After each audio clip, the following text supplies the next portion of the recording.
Hello friends, Deepa की अतरंगी बातों की दुनिया में आप सबका एक बार फिर से स्वागत है। दोस्तों, हम सब अपने जीवन में जो कुछ भी करते हैं उन सब के पीछे हमारा कोई ना कोई इंटेंशन अर्थात हमारे भाव अवश्य होते हैं। और मेरी नानी माँ बताया करती थी कि हमें हमारे भाव के अनुरूप ही कर्मों के परिणाम मिलते हैं। यहाँ दोस्तों, आज इसी संदर्भ में मैं आपको एक कहानी सुनाऊंगी। यह कहानी पुराने समय की है। प्रतापगढ़ नामक एक राज्य का एक बहुत ही प्रतापी राजा हुआ करता था। वह बहुत ही नेक और दयालु था। उस राज्य की यह परंपरा थी कि नई फसल कटने के बाद एक उत्सव का आयोजन किया जाता था।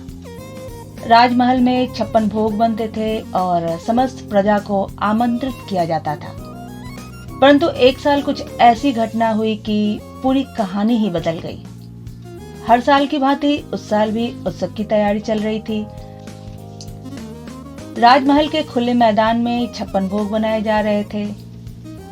सभी बहुत प्रसन्न थे। परंतु दुर्भाग्यवश उस वक्त एक ऐसी घटना हुई कि पूरी कहानी ही बदल गई। उसी वक्त आसमान में एक बाज पक्षी सांप को लिए उड़ा चला जा रहा था। अब चूंकि सांप जीवित था तो वह अपनी जान बचाने के लिए छटपटा रहा था और संयोगवश वह बाज के चंगुल से छूटकर नीचे सीधे पके हुए पकवान के कढ़ाई में गिर पड़ा और वहीं मर गया। अब दुर्भाग्यवश जिस किसी ने भी उस पकवान को खाया उसकी तत्काल मृत्यु हो गई। चारों तरफ भगदड़ मच गई। भोज को वहीं पर रोक दिया गया। अब चूंकि इतने सारे लोगों की मृत्यु हुई थी तो अपराध तो हुआ ही था, लेकिन भगवान बिल्कुल कंफ्यूज थे कि इस अपराध की सजा किसे दी जाए। राजा ने तो शुद्ध भाव के साथ भोज का आयोजन करवाया था और रसोइये ने भी शुद्ध भावना के साथ ही भोजन को पकाया था।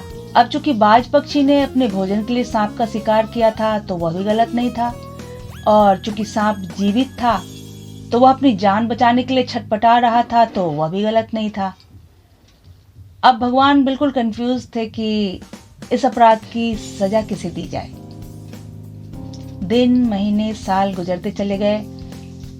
उस राज्य में दूसरे राज्यों के व्यापारियों ने आना बंद कर दिया था। हुआ यूं कि उस राज्य की सीमा के पास एक व्यापारी रहा करता था।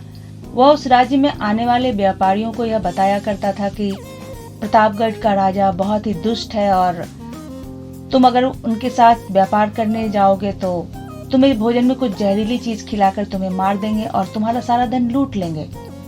इस वजह से दूसरे राज्य के व्यापारियों ने उस राज्य में आना बंद कर दिया था। अब चूंकि उस व्यापारी ने अनजाने में हुई उस घटना को बुरे रूप में प्रचारित किया था, इसलिए भगवान ने निर्णय लिया कि उस अपराध का दंड उस व्यापारी को ही दिया जाएगा। दोस्तों, हमारे इर्द गिर्द भी ऐसे बहुत सारे लोग होते हैं जो किसी भी घटना के बुरे पक्ष को बढ़ा चढ़ाकर उजागर करते रहते हैं, प्रचारित करते रहते हैं। और मनोविज्ञान भी यह कहता है कि कुछ ऐसे लोग होते हैं जिन्हें किसी भी घटना के बुरे पक्ष को उजागर करने में प्रसन्नता मिलती है। अगर किसी घटना में कोई बुरी बात देखने को ना मिले तो उन्हें लगता है कि यह घटना बेकार है।